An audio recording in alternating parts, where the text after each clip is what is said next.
តាមមនុស្សការចឹងមានហេតុផលអីពីក្រោយខ្នងខ្លះបងគាត់ថាអ្វីៗវាមានហេតុនិងផលរបស់វាបងប្អូនបងកូនក្មួយមនុស្សជុំវិញខ្លួនបងគេតែងថាបងជាមនុស្សកាចហើយតឹងតែងមានវិន័យខ្លាំងណាស់បាទ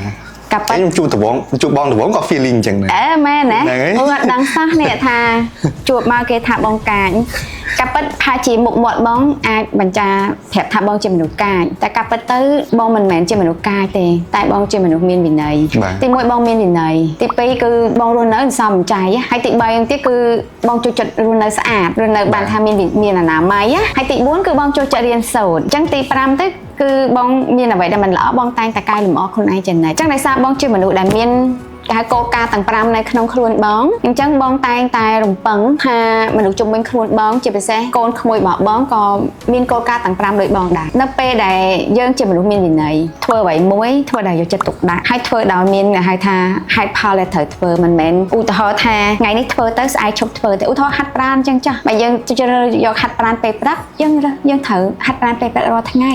យើងត្រូវមានវិន័យឲ្យខ្លួនឯងនៅពេលដែលបងឃើញពួកគាត់អត់មានវិន័យសោះហាត់មួយថ្ងៃបាត់មួយថ្ងៃឬក៏ធ្វើអីមួយធ្វើតាមអារម្មណ៍អញ្ចឹងពេលហ្នឹងគឺសម្រាប់បងវិញគឺបងស្ដីឲ្យហើយតែបងប្រាប់អត់ស្ដាប់ស្ដីឲ្យនៅមិនស្ដាប់ទៀតជេរហ្នឹងណាហ្នឹងហើយអញ្ចឹងគេថាបងកាយទៀតទៅហើយដល់ណៃដឹងហើយថាបងធំធាត់ជាមួយនឹងជីវភាពដ៏លំបាកមួយបាទអញ្ចឹងបើយើងអ្វីដែលបងធំហើយជាមួយគឺភាពមិនសមចៃមែនតើយំមិនឯងការសមចៃបងមិនមែនបងអត់ទិញអីញ៉ាំឬក៏អត់ចាយវាទេសមចៃបងបានន័យថាបើថាទិញអាហារទិញឲ្យល្មមញ៉ាំកុំសល់បោះចោលអាហ្នឹងរឿងសមចៃទី1ទី2បើយើងធ្វើអីមួយក៏ដោយ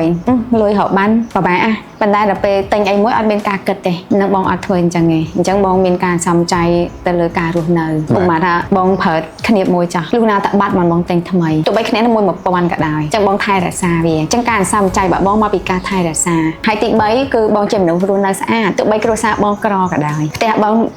មិនមែនជាវិឡាធំក៏ដោយប៉ុន្តែផ្ទះបងគឺស្អាតជានិច្ចបងអត់ចូលចិត្តរស់នៅជាមួយនឹងដីក៏ខិចទេហើយបងក៏អត់ចូលចិត្តរស់នៅពេលចូលផ្ទះឃើញខោអាវពេញផ្ទះដែរអញ្ចឹងបើសិនជាពួកគាត់រស់នៅជាមួយបងហើយគាត់ខ្ជិលក៏ខិចអត់សម្អាតអាហ្នឹងគឺត្រូវមាត់ហើយហ្នឹងសម្រាប់បងហើយបងក៏ចូលចិត្តរៀនសូត្រតាំងពីដើមមកណែដឹងស្ដាប់ឯងអញ្ចឹងបងក៏រំពឹងថាពួកគាត់រៀនពីព្រោះយើងជាកូនអ្នកក្រ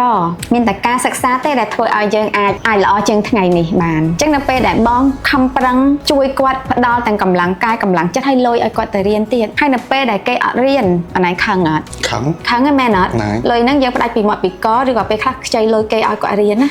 តែនៅពេលដែលគាត់អត់រៀនគឺយើងខឹងខ្លាំងណាពេលហ្នឹងគឺចេហើយចាចេហើយអត់មាន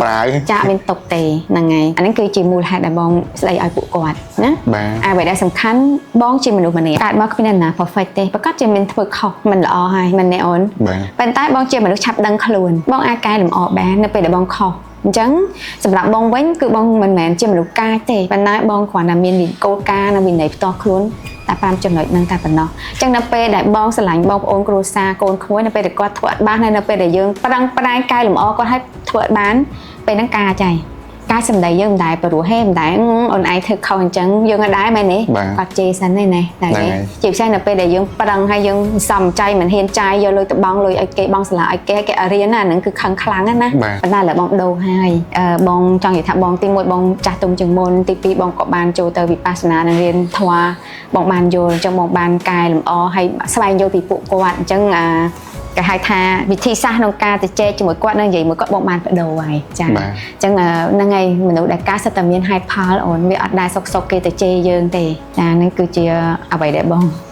ត្រូវបានគេថាបងកាចបាទអរគុណច្រើនបង